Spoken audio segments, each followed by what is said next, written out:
Es un texto maravilloso, hermanos, y no he querido predicarlo en un solo domingo. Vamos a dividirlo, si Dios quiere, en 3 domingos.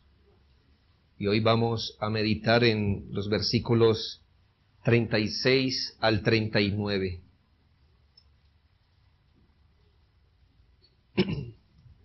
Y vamos a mirar algo de la mujer pecadora o la conversión de la mujer pecadora. El relato que Lucas, inspirado por el Espíritu Santo, refiere aquí con Simón el fariseo y la mujer pecadora, es un muy buen ejemplo de las verdades que se veían en el capítulo o en los textos anteriores. Si retrocediéramos en Lucas capítulo 7, versículos 29 y 30, recuerda el Señor explicando su obra después que Juan Bautista envía 2 mensajeros para averiguar si este era o no el que habría de venir. Entre la explicación que da el Señor en el versículo 29 y 30 dice, y todo el pueblo y los publicanos, cuando lo oyeron, justificaron a Dios, bautizándose con el bautismo de Juan. Mas los fariseos y los intérpretes de la ley desecharon los designios de Dios respecto a sí mismos, no siendo bautizados por Juan. Aquí vemos entonces el cuadro perfecto.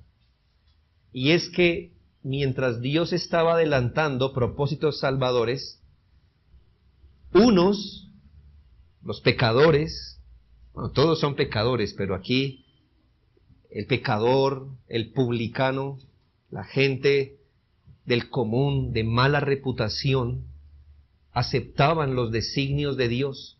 En cambio, los líderes religiosos rechazaron los designios de Dios.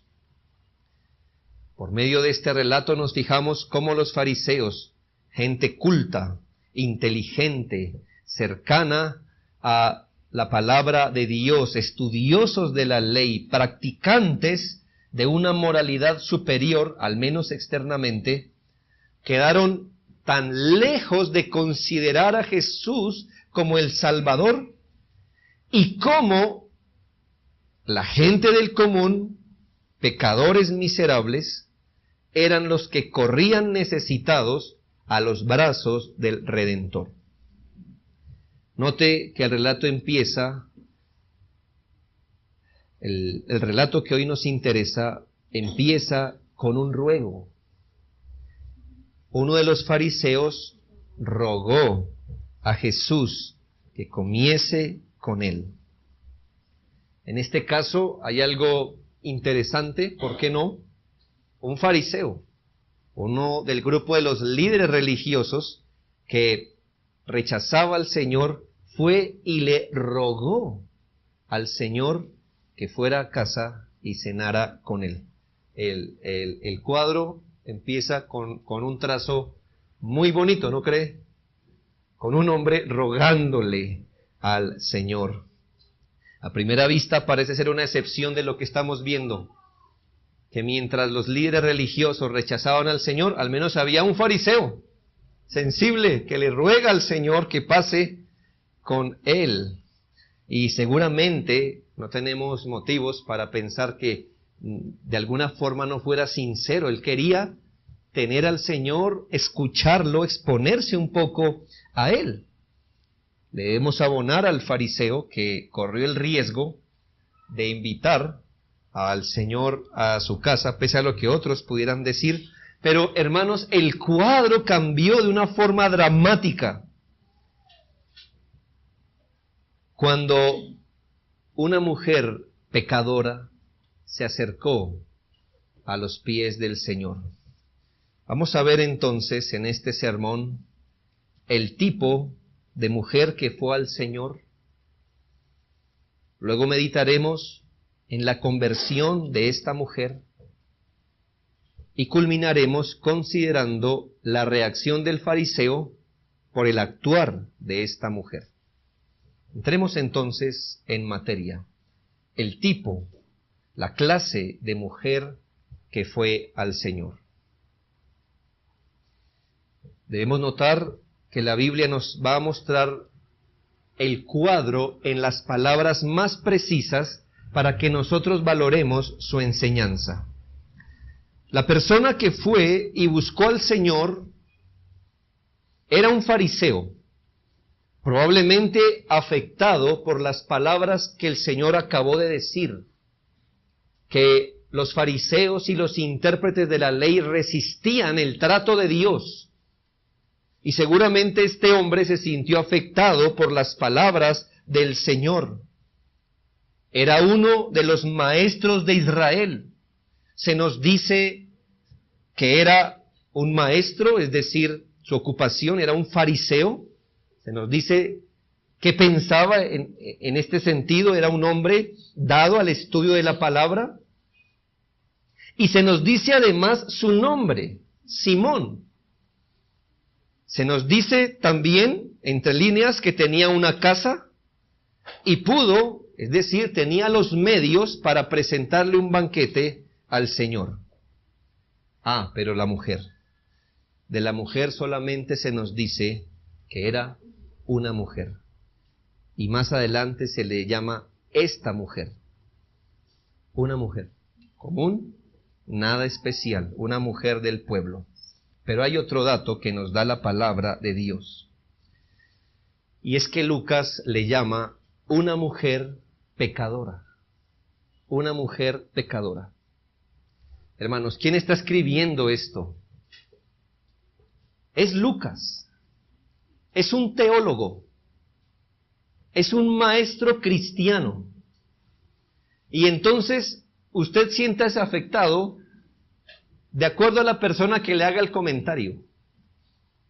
Porque si alguien que no sabe nada de medicina le dice, usted está como enfermo, ¿usted cómo la toma? Pero si un especialista le dice, usted está como enfermo, usted ya se empieza a desvanecer, ¿verdad? Usted dice, ahí está el problema. De acuerdo a la persona que hable. ¿Sabe quién dijo que esta mujer era una pecadora?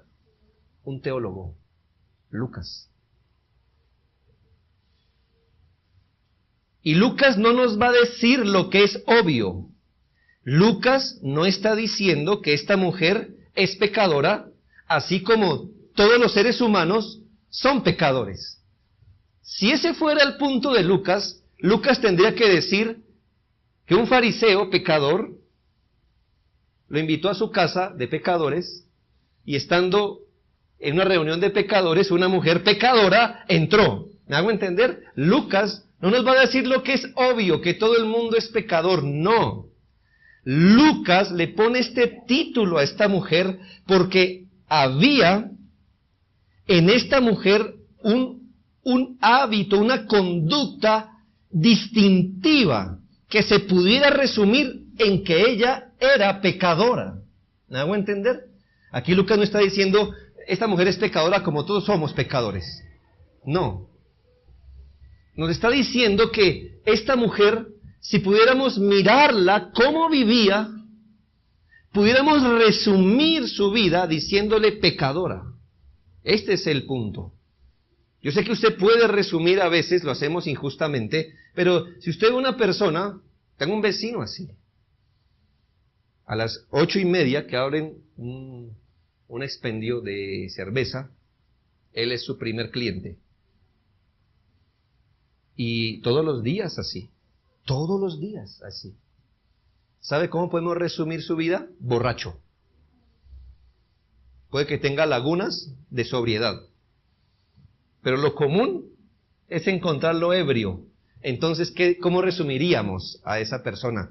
Ah, mire, ese es el vecino, él es borracho. Así esté sobrio, ¿qué le decimos? Es borracho. ¿Por qué? Porque eso es lo que caracteriza su vida, su vida. No porque una vez que otra, aunque tampoco es correcto, no os embriaguéis, ¿no? Con vino, dice la palabra.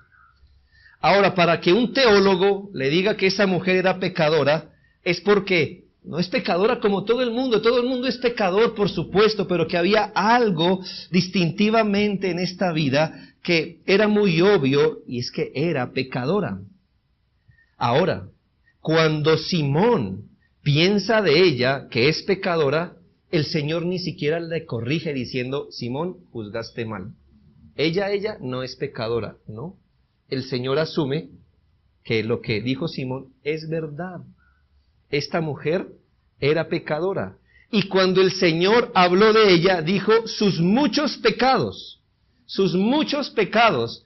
Así que esta mujer, lamentablemente, y en su cultura, aun si fuera en esta cultura también, había manchado su vida, su alma, pero su conducta que todos podían ver y resumir como una mujer pecadora.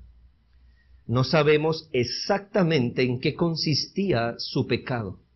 Si era ladrona de profesión, de ocupación, si era inmoral, una mujer adúltera, fornicaria, si era espiritista, si era una mujer cruel, homicida, descaradamente idólatra. El punto es este: esa mujer no tenía buena reputación en su ciudad. Y así como usted puede decir, allí donde está, en la casa del viejito, en la casa donde está el paralítico, o en la casa donde está el borracho, esta mujer era la mujer pecadora.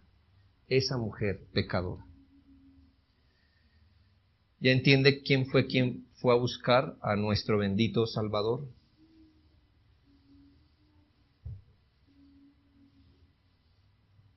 ¿Se puede resumir su vida en esa palabra también? Si a usted lo calificaran con una sola palabra, ¿qué dirían de usted? ¿El marihuanero? ¿El borracho? ¿El iracundo? ¿El mentiroso? ¿El ladrón? ¿El estafador? ¿Pudieran resumir su vida así? ¿Sabe? Hay esperanza porque el Señor perdonó a esa mujer pecadora. Y si su vida pudiera ser resumida en un pecado, Dios tiene todo el poder de perdonar a un pecador, por muy vil que éste sea, por más vil que él sea. Identificando la mujer, entremos al segundo punto, y es la conversión de esta mujer pecadora.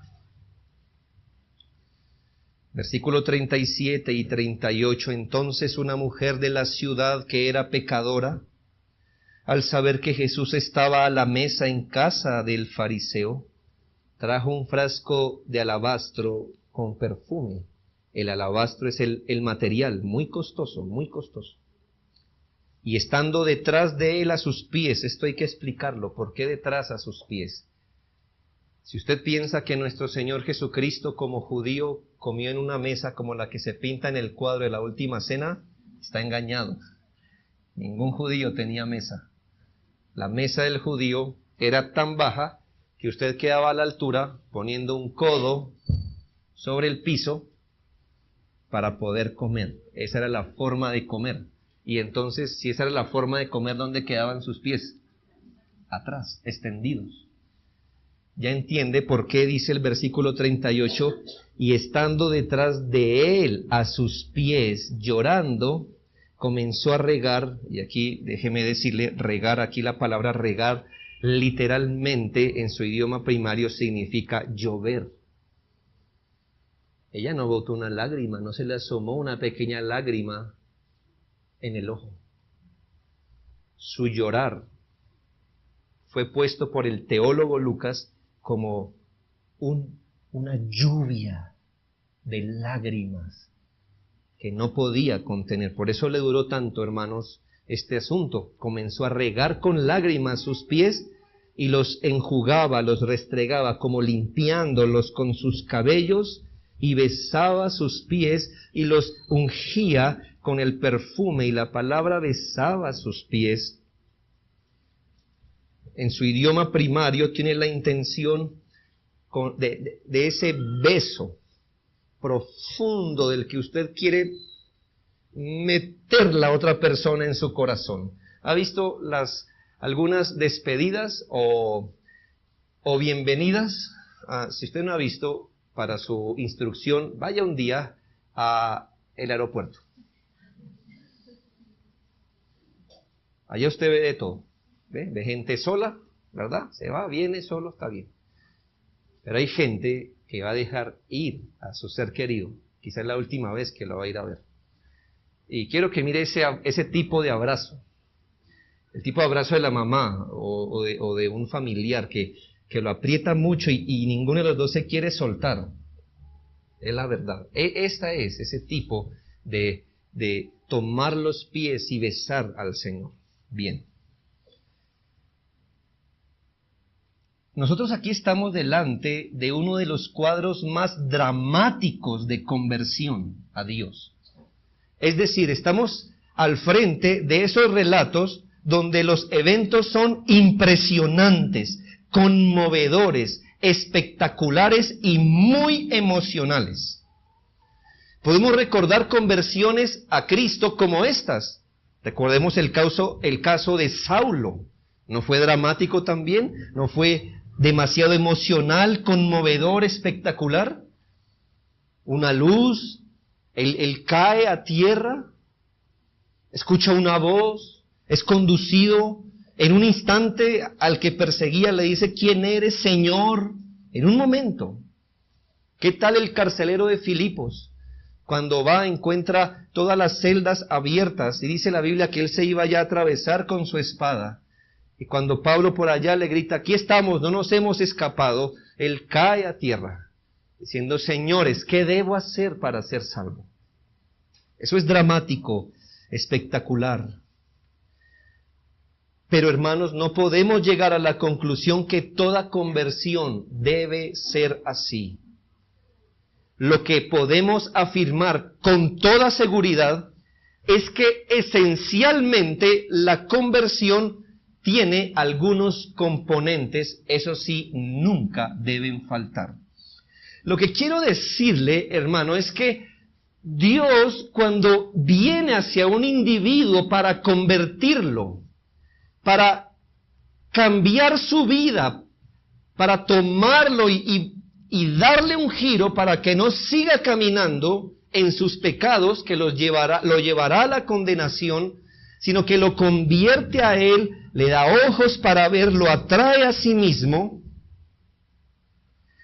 Cuando Dios hace esa obra, no hace esa obra igual en todas las personas. No podemos concluir a la luz del relato de esta mujer que tal como le pasó a ella y tal como lo sintió ella, es una verdadera conversión. Y que si no me ha pasado a mí, entonces yo no soy convertido o no estoy bien convertido, me quedé en la mitad del camino, algo pasó en mí. Le quiero afirmar esto, hermanos. Muchas personas han sido convertidas por el Señor bajo una terrible convicción de pecado. Conocemos personas, relatos de personas, que antes de haber venido a Cristo, el Señor le fue dando ojos para ver sus propios pecados, y empezaron a abrumarse de una manera terrible, a sentirse muy acongojados, a tener convicción de pecados, a tener miedo, a llorar quizás. Luego el Señor los convirtió, o más bien eso empezó a ser parte de la conversión al Señor. Pero quizás usted dirá: no, yo he dormido bien todo el tiempo, nunca se me ha ido el sueño por mis pecados. Muchas personas, el día que fueron convertidos, fueron tan conscientes y se volvieron a Cristo entre lágrimas, sintieron su vergüenza, quizá en verdad hasta su cara se enrojeció por lo que escuchaban del Evangelio. Muchos saben lo que es pedir misericordia al cielo entre lágrimas, pidiendo al Señor que los salvara. Sí, es verdad, muchos han venido así a Cristo. Dios les ha tocado sus fibras hasta sus emociones. Pero otras personas han sido convertidas y pueden serlo sin ninguna de estas experiencias emocionales. Muchas personas han venido a Cristo en el silencio de un alma convicta de pecado. Muchos han quedado en silencio en su propio corazón. Si Dios viniera a ellos, entiéndame mi recurso de oratoria, y les hubiera dicho, en este momento crees que eres el peor de los pecadores, ellos, sin derramar una sola lágrima, hubieran dicho, lo soy, y merezco la condenación, y creo en Jesucristo, sin derramar una sola lágrima. Muchos han venido a Cristo bajo convicciones profundas, instantáneamente. Otros han experimentado un proceso de conversión. Mi punto es este: cada experiencia puede variar de acuerdo a las personas, a los tratos particulares de Dios con cada uno. Debemos saber, eso sí, que en una verdadera conversión jamás, esto sí es esencial, jamás va a faltar arrepentimiento de los pecados y fe en el Señor Jesucristo. Todo lo demás puede que ocurra o puede que no ocurra. Lo que siempre debe estar presente en una conversión para que sea real es, como lo dice Hechos 20:21, testificando a judíos y a gentiles acerca del arrepentimiento para con Dios y de la fe en nuestro Señor Jesucristo. Esa es la verdadera conversión. Cuando una persona se ha arrepentido de sus pecados, ha sido convicta de su pecado, no del pecado de su papá, de su mamá, de su hijo, sino de su propio pecado. Si fue con lágrimas o no, la verdad no importa. Pero si vino el Espíritu Santo y le hizo convicto de su pecado, y esa convicción le llevó a arrepentirse para con Dios, no de un pecado, no de dos ni de tres, sino del pecado, como un todo. No sé si la vergüenza le produjo piel roja o no, no importa. Pero cuando Dios pone su mano en el corazón, hay convicción y hay arrepentimiento de pecado. Es sincero, es sentido, es personal. Quizás el Señor le permita ver su corazón como jamás lo haya visto, o desde ese momento Dios le empiece a mostrar su corazón como usted jamás lo ha visto. Y el otro asunto que jamás debe faltar es la fe en nuestro Señor Jesucristo. ¿Sabe? Yo temo cuando hay convicción de pecado y no hay fe en Jesucristo. La convicción de pecado puede ser tal que abruma a una persona, la deprime, la esclaviza. Cuando Dios pone la mano, no solamente le da convicción y dolor en su alma, sino que le lleva a creer en el Señor Jesucristo para su salvación. Es decir, la persona convertida al menos está convencida de dos cosas.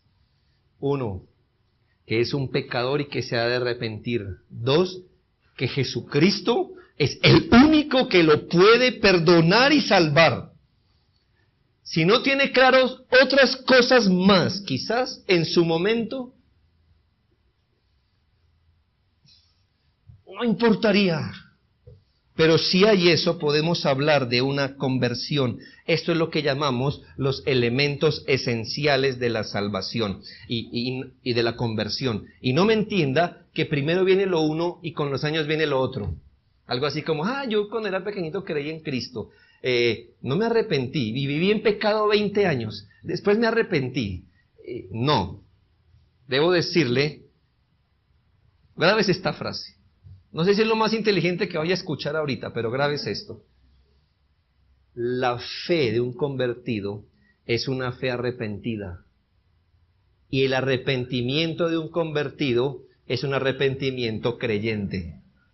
Lo que le quiero decir es que cuando aparece lo uno, si es real, aparece lo otro al mismo tiempo.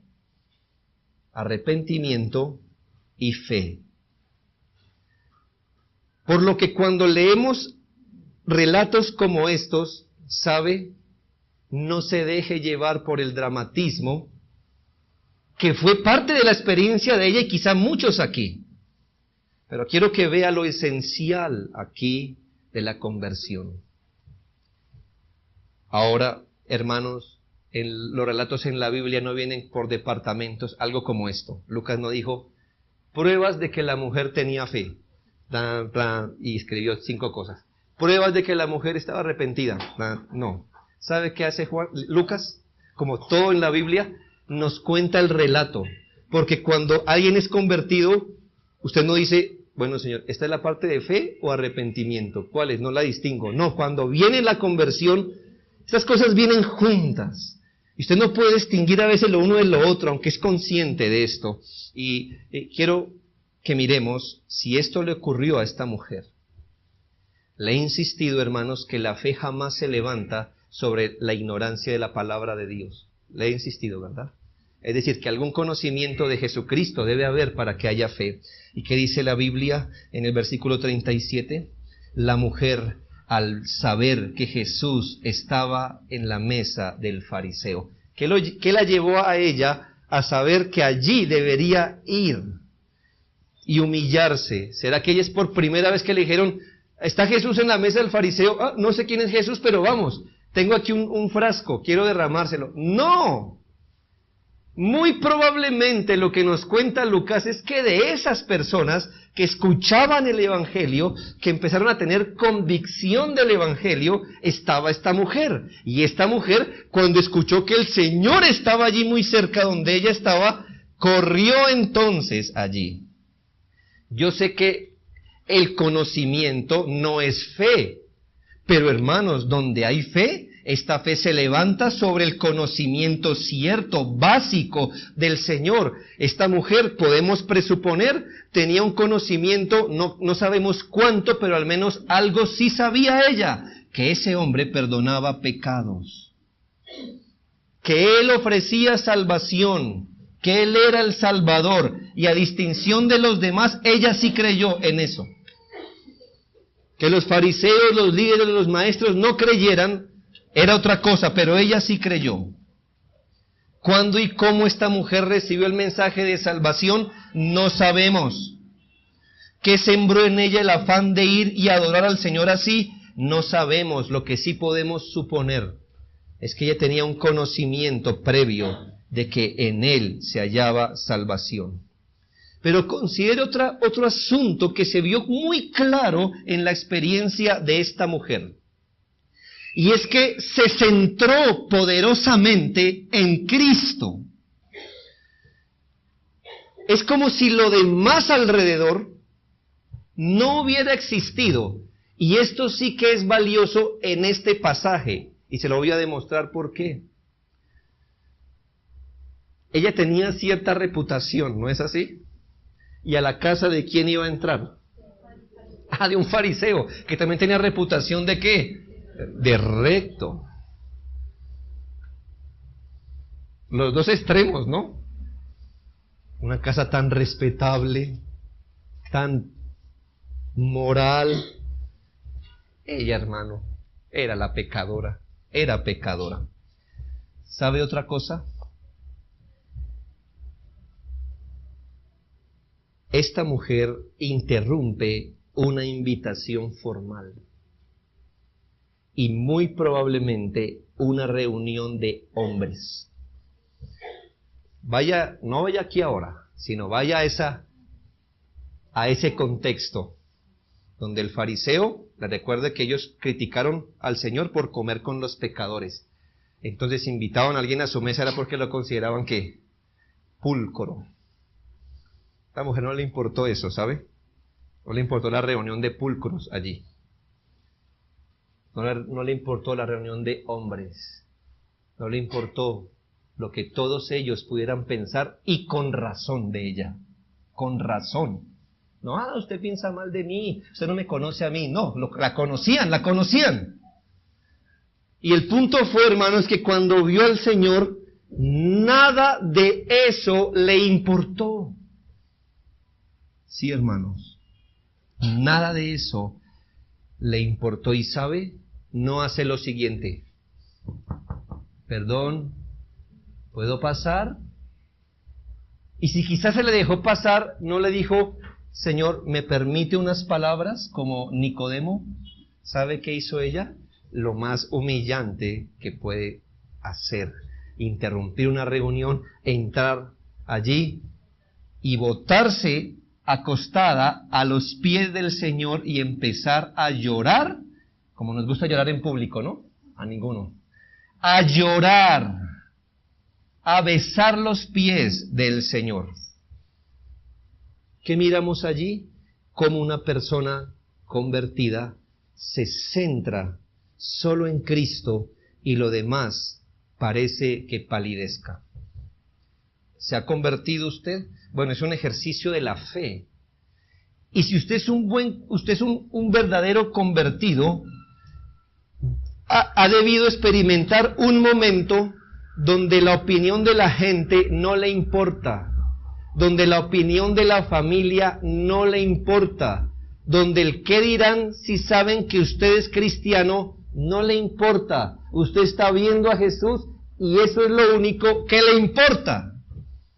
Llámele como le llame a eso. Para mí eso es un ejercicio de fe. Cuando un alma está convicta y por allí suena una voz que le dice, ¿y qué dirá su familia? ¿Y qué dirá su esposo? ¿Qué dirá su esposa? ¿Qué dirá su hijo? Y uno mismo se responde, ahorita no me interesa la verdad. Después pienso en eso, pero ahora solo tengo ojos para el Señor. ¿Qué dirán en el trabajo? ¿Qué dirán en la universidad? No me interesa. Al menos por ahora. Quizá mañana cuando llegue al trabajo a la universidad me importe, pero ahorita solo quiero mirar a Cristo y a Él como Salvador. ¿Ha experimentado eso en su vida? Ese es un ejercicio de fe. Y en un sentido, hermanos, esa es la obstinación santa que llega a todo convertido. Un no me importa santo, en el sentido de, si mi esposo sabe que soy creyente, no me importa. Yo sigo a Cristo. ¿Sabe qué más se vio clarito en ella?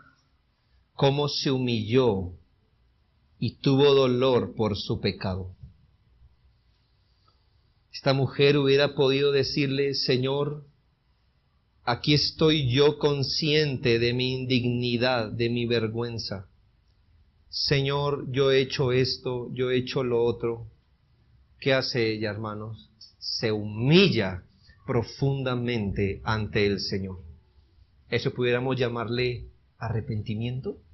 ¿Pudiéramos ver un ejercicio, al menos una evidencia de lo que es estar arrepentido? ¿Sabe? Cuando alguien está verdaderamente arrepentido, se pone de acuerdo con el Señor de que lo más justo para él es que lo condene. Usted va a notar si realmente está arrepentido en este cuadro hipotético. Si Dios se aparece a usted, dijo un cuadro hipotético. Vamos a hablar de cesacionismo la próxima semana, y aquí está su pastor hablándole que Dios se le aparece. Es un cuadro hipotético. Si Dios viniera a usted y le pregunta, ¿qué es lo más justo que yo pueda hacer con usted? y usted le dice, Señor, condenarme, usted está verdaderamente arrepentido. Si usted en ese cuadro hipotético todavía le queda esto de dignidad, todavía es mucho para que Dios trate con usted.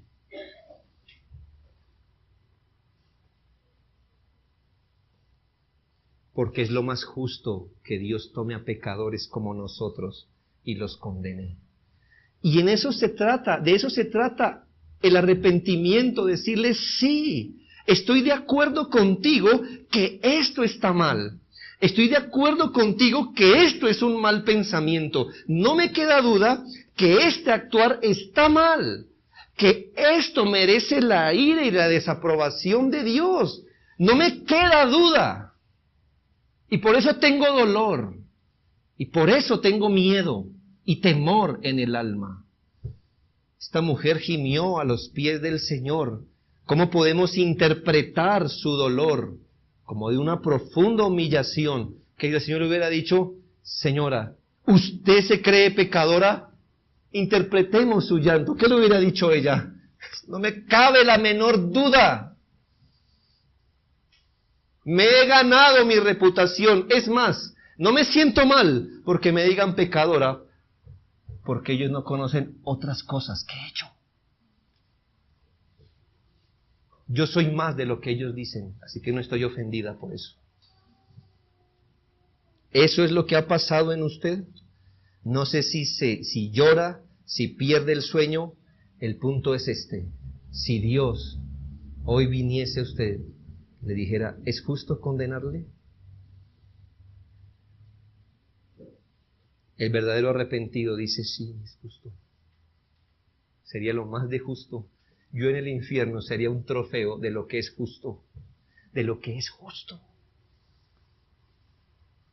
Por eso he tenido que creer en Cristo para mi salvación. Él no me ayudó a salvarme. Él no completó lo que yo hice. Él no es un adorno a mi justicia. Él es mi salvación. Él es mi única justicia. ¿Sabe? Y por último, lo que se ve clarito en ella. Démosle el nombre que sea. Mire su adoración a Dios. No sé en la conversión si hay saltos o no los hay, pero del corazón habrá tenido que salir con gracias al Señor. Esta mujer lo mostró ofrendando su perfume, rindiéndolo a los pies del Señor. Apego, adoración. Yo me pregunto, hermanos, si esto es lo que esta mujer mostró por fuera, ¿qué cosas estarían pasando en su corazón? Esa es una conversión. Si esto es lo que manifiestan pobres y torpes actos, como los que todos los pecadores hacemos, ¿qué no estaría pasando en el alma de esta mujer? Esto puede ser muy emocional, y yo no estoy aquí afirmando que si alguien llora, se arrodilla y gime, está convertido. Muchas personas les pasa eso y simplemente tuvieron una experiencia emocional. Lo que sí le puedo decir es que además de estos efectos emocionales, esta mujer mostró espíritu contrito, humillado, adolorido, avergonzado, y mostró fe en el Señor. Tanto que en el versículo 50 el Señor le dice a esta mujer, tu fe te ha salvado. Sí. Su arrepentimiento fue un arrepentimiento creyente. Y su fe fue una fe arrepentida, si así lo quiere ver. Y por último, la reacción del fariseo que el actuar de esta mujer produjo. Versículo 39. Cuando vio esto el fariseo que le había convidado, dijo para sí, si fuera profeta, conocería quién y qué clase de mujer es la que le toca, que es pecadora. Hermanos, al comienzo no sabíamos exactamente la intención de este fariseo al invitar al Señor a su casa. Era difícil verlo. Recordemos que para el momento, le voy a dar un repaso, no los busque, pero le voy a dar un repaso de lo que hasta el momento ha pasado entre el Señor Jesús y los líderes religiosos. Lucas 5:21, fue acusado de blasfemia el Señor por los fariseos. Entonces los escribas y los fariseos comenzaron a cavilar diciendo, ¿quién es este que habla blasfemias? ¿Quién puede perdonar pecados sino solo Dios? Ya para el momento Jesús fue acusado por los líderes religiosos de ser un blasfemo. En 5:30 fue acusado de pecador.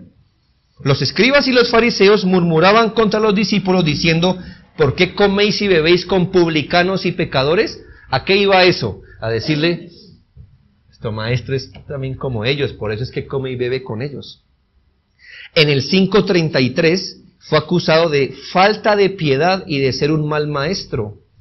Entonces ellos, los fariseos, le dijeron, ¿por qué los discípulos de Juan ayunan muchas veces y hacen oraciones? Y asimismo, los de los fariseos, pero los tuyos comen y beben. ¿Sí ve? Falta de piedad y mal maestro. En el 6:2 fue acusado de no guardar la ley y de enseñar así. Y algunos de los fariseos les dijeron, ¿por qué hacéis lo que no es lícito hacer en los días de reposo? En 6:7 fue acechado para poderle acusar de algo malo. Y le acechaban los escribas y los fariseos para ver si en día de reposo lo sanaría, a fin de hallar de qué acusarle. En 6:11 miramos esto, y ellos se llenaron de furor y hablaban entre sí qué podían hacer contra Jesús. En 7:30 el Señor fue el que los acusó y les dijo que desecharon los designios de Dios respecto a sí mismos. ¿Por qué le muestro esto, hermanos? Porque cuando el fariseo le ruega al Señor que vaya a la mesa, ellos ya tenían una opinión muy formada y adversa contra el Señor Jesús. Lo que podemos ver y apreciar es que quizás era este tipo de invitación inquisitiva. Es decir, aunque no se le dijera al Señor, me parece que esta invitación tenía esta introducción. Todo lo que haga y diga será usado en su contra.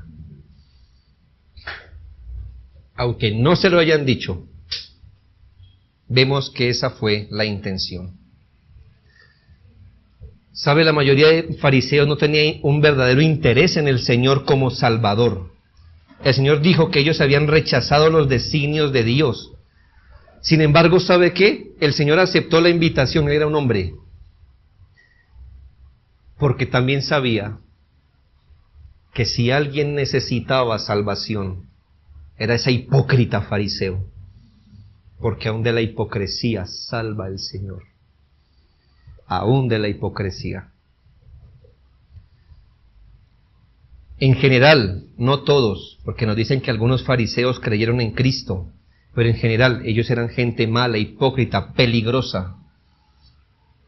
Dios usa exactamente el tipo de personas que más odiaban los fariseos para llevarle una lección a Simón.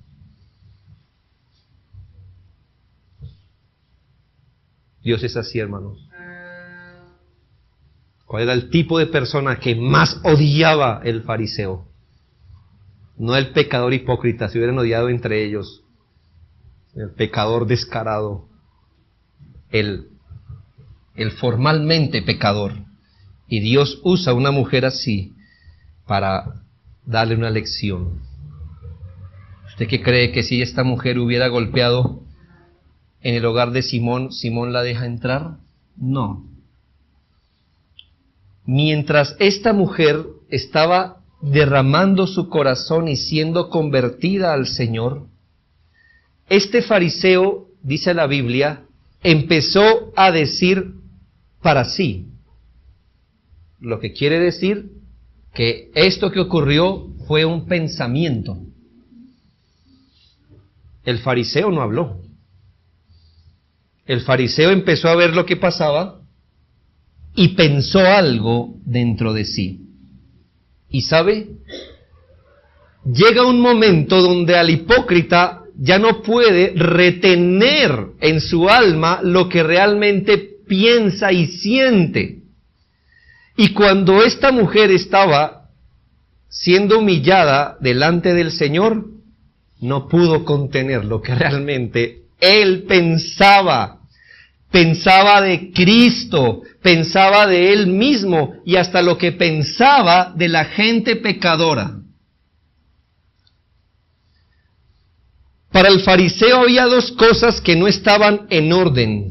La primera, que si su invitado era quien decía ser, que si su invitado era quien Juan decía que él era, si era quien la gente humilde proclamaba que él era, sabría el tipo de mujer de quien estaba recibiendo adoración.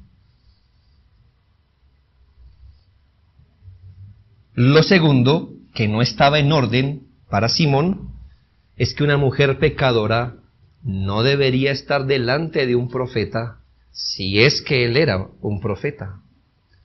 Ella era pecadora, tenía mala reputación, un mal historial. Y entonces usted mirando las dos cosas que para Simón no estaban en orden, ¿qué nota que le salió de su alma? Justicia propia.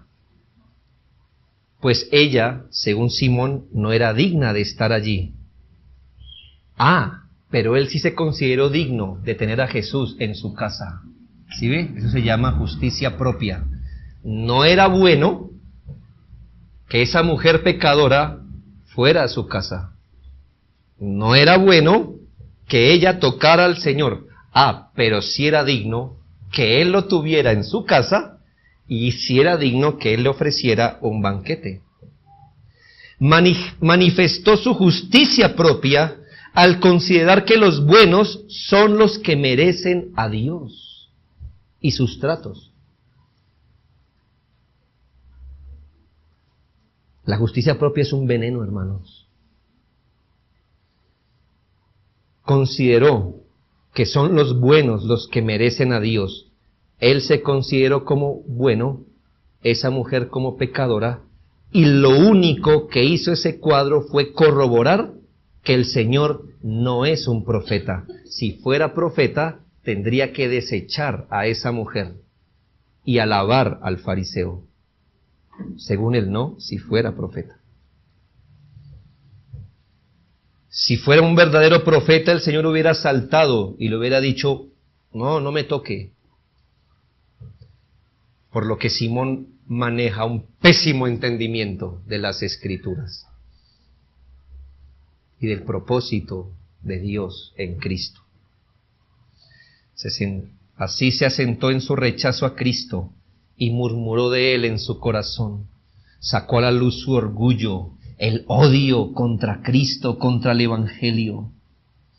Ver un cuadro de tanta devoción, amor y humillación le incomodó.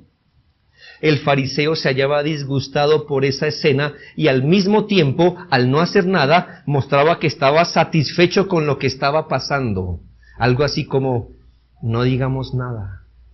Entre más pase eso, más herramientas tengo para corroborar que este no es profeta. Esta gente se creía buena. El Señor irónicamente un día les dijo, los sanos no tienen necesidad de médico. No les estaba diciendo que ellos no son pecadores. Es una ironía decirles, yo vengo por la gente enferma, no por ustedes, maestros del no pecado.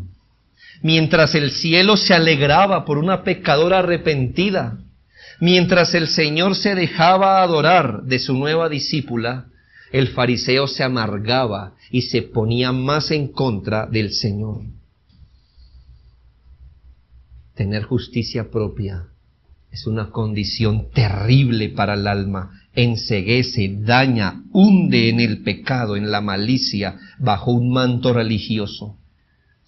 el Señor más adelante le tendría que enseñar que todos necesitan salvación y que la salvación es por gracia.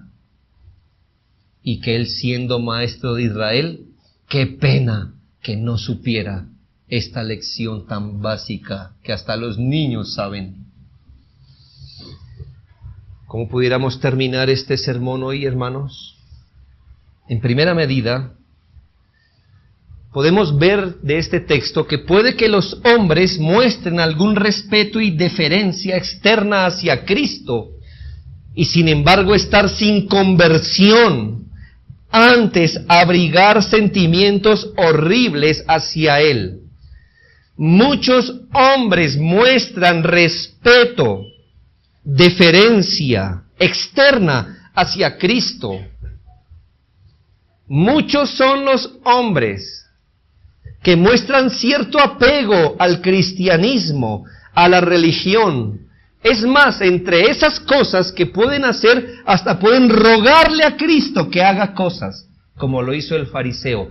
Y aún así, al mismo tiempo, no tener un corazón verdaderamente convertido. Estoy pensando en el hombre que puede venir a una iglesia, cantar, poder mostrar cierta devoción con Cristo, no verle ningún problema al Evangelio. Antes de decir, me parece bueno, hasta atreverse a hacer pedidos a Dios y sin embargo tener sentimientos contrarios a la conversión.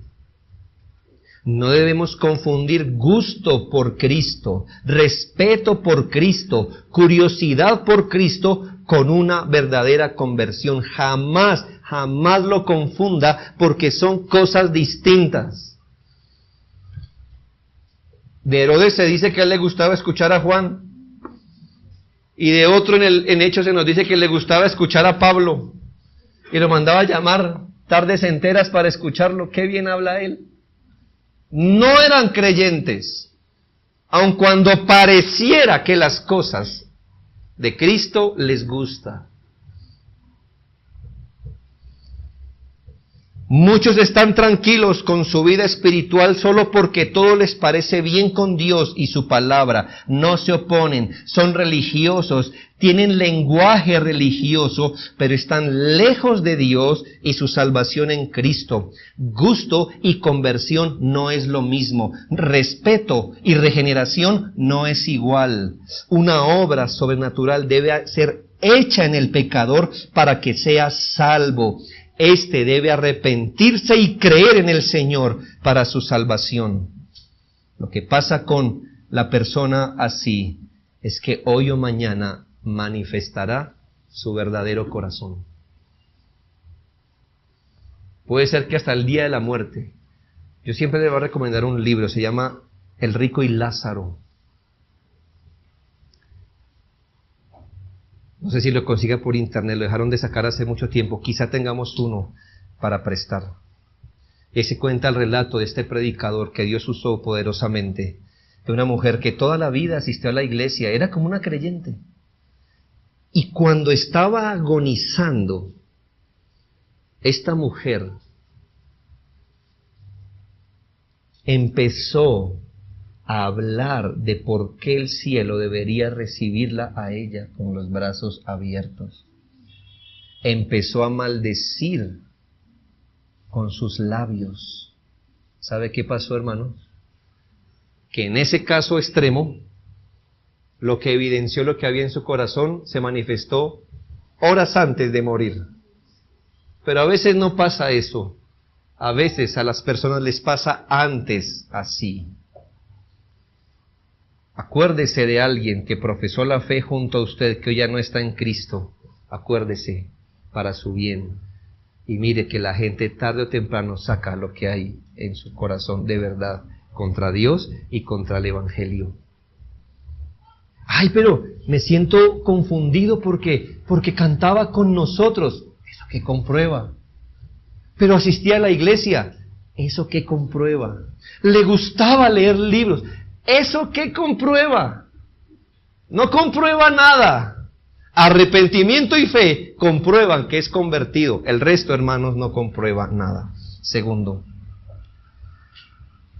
quiero que usted piense en que las muestras de devoción de un perdonado, las muestras de devoción sincera de un perdonado, es un espejo que siempre va a incomodar al impío. ¿Sabe que hay algo que le hace salir los pensamientos más amargos, los comentarios más mordaces, a la vez que le hace salir rápidamente el sentido de justicia propia a un no convertido? ¿Sabe qué es lo que le hace salir eso más fácil? Las muestras de devoción sincera a Dios. Vea, hermano, usted es un cristiano frío, ni estimula a otro cristiano, ni va a incomodar a ningún impío. Si usted es tan tibio, lo mira a un cristiano y en su interior dice, yo no quiero ser ese tipo de cristiano. Y lo mira a un impío y le dice, ese es como yo. Quiere ver cómo sale rápido del corazón de un impío las palabras más amargas, más contradictorias y hasta su verdadera justicia propia. Las muestras, las mayores muestras de devoción de un cristiano produce eso. Mire, mucha gente como el fariseo puede soportar el tipo de devoción de otro fariseo. Pero hay un espejo que él no puede soportar mirarse, y es cuando alguien se humilla a Cristo. Cuando alguien es verdaderamente fervoroso ante el Señor. ¿Sabe qué pasa con ese espejo? El fariseo no puede soportar, porque ese cuadro los hace sentir como realmente son, fríos y apartados. Gente sin conversión son críticos de la devoción sincera de otros. ¿Quiere ganarse una crítica en su casa? Pase más tiempo orando. Y le voy a decir lo que le van a decir a usted los no creyentes en su casa. Sea más fervoroso en su servicio a Dios, y hasta ahí le llegó la paz en la casa. Dé más testimonio de Cristo y lo verá. Aquí hay hermanos que sufren tal cosa. Sus propios cónyuges le dicen, otra vez el santo, mire, el perfecto. Ya está hablando el perfecto. ¿Usted hubiera hablado como él? No se gana nada. ¿Hubiera hablado como un cristianito frío? Tampoco le incomoda. Hable lo que está de acuerdo a la Biblia y háblelo bien y verá cómo el no creyente empieza a revolcarse en su corazón. ¿Sabe? Porque la devoción sincera de un creyente es el espejo que más le incomoda a un hipócrita. Yo tuve el infortunio como pastor de encontrar a un miembro de una iglesia. Usted sabe que esta es mi segunda vez en el pastorado. Pero una vez en el pastorado, una hermana, miembro de la iglesia, dijo, pero es que aquí en la iglesia hay gente que no se pierde ni la corrida de un catré. Criticando a los hermanos que trabajan continuamente dentro de la iglesia. ¿Sabe? Eso fue un excelente revelador. Si hubiéramos tenido una iglesia fría, ¿cómo pasa ella? Como creyente. Cuando cristianos empezaron a trabajar duro, ¿sabe qué pasó con ella? Ese espejo no lo pudo resistir, la hizo ver como ella realmente es y se sintió incómoda que creyentes trabajen tanto en la obra del Señor.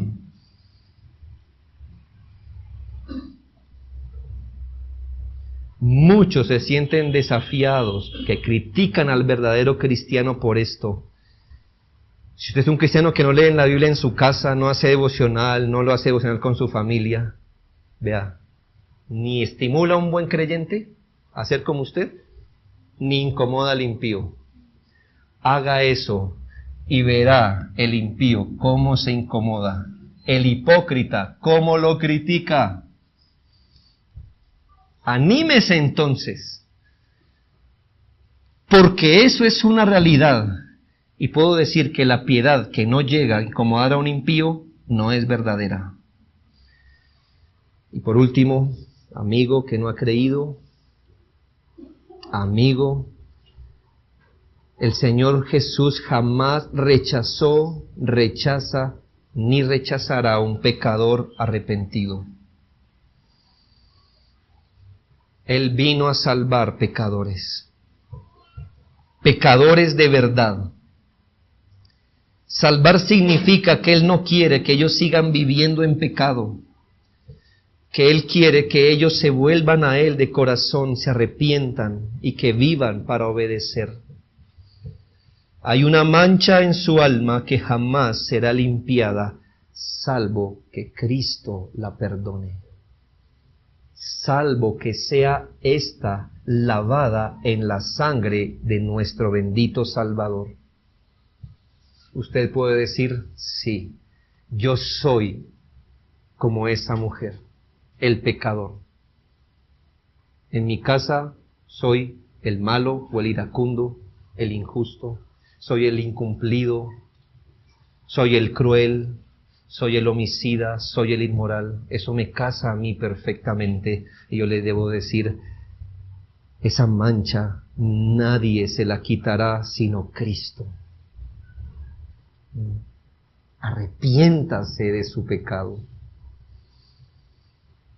No busque lágrimas, busque arrepentirse de todo corazón y crea en el Señor, que este texto nos dice que cuando esta mujer se humilló y se convirtió, Él no la rechazó. Y le dijo, hija, tu fe te ha salvado, ve en paz. Viniste como una pecadora atribulada, ahora te vas a ir salva y en paz. Venga Cristo, amigo, amiga, arrepiéntase y humíllese ante el Señor. Oremos.